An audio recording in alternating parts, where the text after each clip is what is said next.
So hello guys, welcome to my YouTube channel.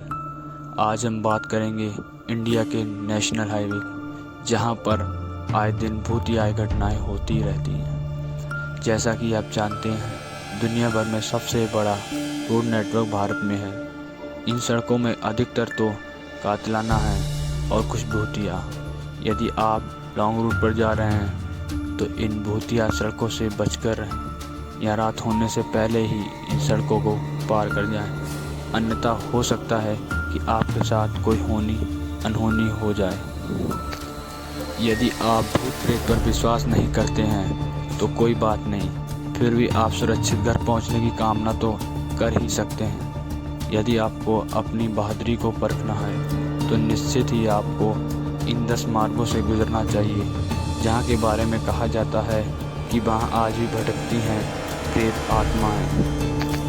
आज हम बात करने जा रहे हैं ऐसे 3 भूतिया घटनाओं के बारे में, जिसमें से ये एक है बारोक टनल नंबर 33।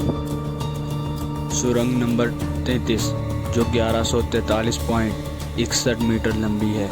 यह टनल कालका शिमला मार्ग पर बारोक रेलवे स्टेशन के पास स्थित है। इसका निर्माण 20वीं सदी में हुआ था और यह दुनिया की सबसे सीधी टनल है। इस टनल को पार करने में ट्रेन 2.5 मिनट लेती है। इसके बारे में प्रचलित मान्यता है कि यहाँ कप्तान बारोक का भूत रहता है, जो सुरंग के अंदर आता जाता रहता है।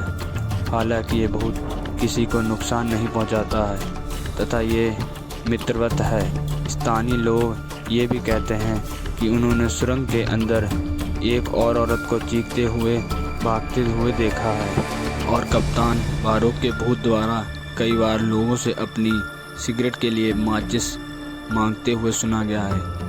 कई लोगों ने तो उसे टनल में टहलते हुए देखा है। स्थानीय लोगों का मानना है कि इस टनल में आज भी कप्तान बारोक की आत्मा घूमती है। यही कारण है कि रात के वक्त इस टनल के पास कोई नहीं जाता है। कि कप्तान बारोक अंग्रेज राज्य में एक रेलवे इंजीनियर थे, जिन्हें इस टनल को बनाने की जिम्मेदारी दी गई थी।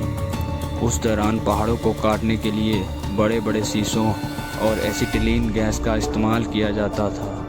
कर्नल ने सबसे पहले पहाड़ का निरीक्षण किया और दोनों छोर पर मार्ग लगाए और मजदूरों को दोनों छोर से सुरंग खोदने के निर्देश दिए। उसका अनुमान था कि खुदाई करते करते दोनों सुरंग बीच में आकर मिल जाएंगी, लेकिन ऐसा नहीं हुआ। कर्नल के काम में थोड़ा अंतर आ गया। सुरंग खोदते वक्त ऐसे अंतर आना वैसे तो आम बात है, लेकिन ब्रिटिश सरकार को ये ठीक नहीं लगा। सरकार ने पैसे की बर्बादी करने का कर्नल पर 1 रुपये का जुर्माना ठोक दिया। मजदूर भी निराश हो गए क्योंकि उनकी मेहनत बेकार चली गई थी। इंजीनियर इस बात को लेकर बेहद परेशान हो गया और एक दिन वो अपने कुत्ते को लेकर सुबह टहलने निकले और खुद को गोली मार दी। कहते हैं कि इंजीनियर बारोक की मौत के बाद 1900 में टनल पर फिर से काम शुरू हुआ और 1903 में टनल पूरी तरह तैयार हो गई। तब ब्रिटिश सरकार ने इस टनल का नाम इंजीनियर के नाम से रखा, बारोक टनल। इस टनल को पूरा करने का काम HS हॉलिंगटन ने किया। उसकी मदद स्थानीय संत बाबा भालुक ने भी की। इस टनल के निर्माण में 8.4 लाख रुपए का खर्चा आया। जिस जगह पर इंजीनियर ने खुद को गोली मारी थी, उस जगह पर आज बारोक पाइनवुड होटल है। Story number 2। ये बात है दिल्ली की सावनी सड़क की। घने वृक्षों से लगा दिल्ली का कैंट इलाका बहुत ही खूबसूरत सड़कों के लिए जाना जाता है। यहाँ की एक सड़क भूतिया मानी जाती है। सफ़ेद साड़ी पहने एक रहस्यमयी महिला को देखे जाने की घटनाओं के कारण ये सड़क काफ़ी चर्चित हो गई है। शाम ढलते ही कोई भी इस सड़क से गुजरने का साहस नहीं करता। कहते हैं कि रात में जब आप ड्राइविंग करते हुए इस सड़क के मध्य में पहुँचते हैं, तब आपको कार या अन्य वाहन की गति बदल जाती है। आपको एक सफ़ेद साड़ी पहने हुए भूतिया महिला नजर आती है। कोई नहीं जानता कि तब आपके साथ क्या हो। उल्लेख है कि सावनी इलाके में कई सड़कों पर स्ट्रीट लाइटें नहीं जलती हैं। दिल्ली छावनी इलाके में गिनती देश के 5 खूबसूरत छावनी इलाकों में होती है, लेकिन रात होती ही सड़कों पर अंधेरा हो जाता है। हो सकता है कि इस अंधेरे के कारण ही कई लोगों को अजीब किस्म के अनुभव हुए। Story number 3, Ranchi Jamshedpur road, national highway number 33। Jharkhand के रांची जमशेदपुर नेशनल हाईवे 33 से यदि आप गुजर रहे हैं तो हनुमान चालीसा पढ़ते हुए जाएं।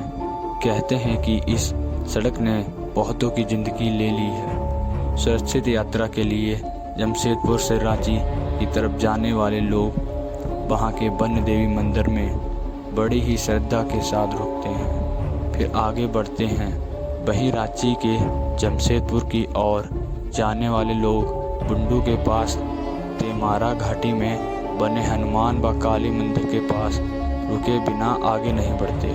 हालांकि इसके बावजूद आश्चर्यजनक रूप से बड़ी संख्या में लोग बुंडू और तमाड़ के बीच सड़क दुर्घटनाओं में मारे जा चुके हैं। सूर्य अस्त के बाद उस रास्ते में गुजरने वाले लोग जल्द से जल्द निकल जाना चाहते हैं, क्योंकि वहाँ माओवादियों का खौफ तो सर चढ़कर बोलता है। साथ ही माना जाता है कि इस घाटी में प्रेतों का बसेरा है और ज़्यादातर जानलेवा दुर्घटनाओं के पीछे कहीं ना कहीं इन प्रेत आत्माओं का ही हाथ है।